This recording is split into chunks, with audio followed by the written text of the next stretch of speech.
Project Groceries is a website that aims to help teachers save time while managing school food orders. If I just sign in,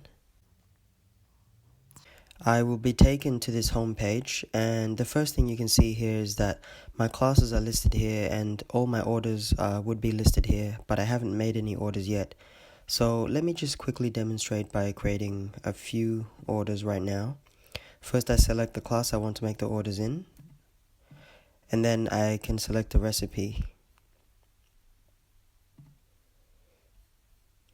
And if I make this order now, the order will show up here.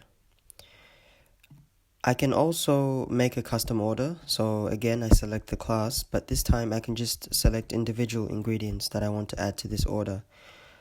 Let's just say I want apples and bananas. And I can schedule orders for future dates. So let's say I want this order to happen this Wednesday. I can confirm that. At its most basic, Project Groceries helps teachers manage food orders by collating orders across multiple classes. If I want to properly demonstrate this, I will just make another order for apples. And this time, let's say I want 5 apples. And I want them this Thursday. Okay, the order is here.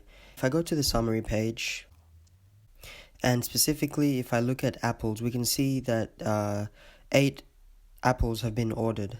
And this has been collated from all the orders. So if I expand this here, we can see that 5 apples were ordered at one point and then 3 apples were ordered. This is just a glimpse into the functionality that Project Groceries offers.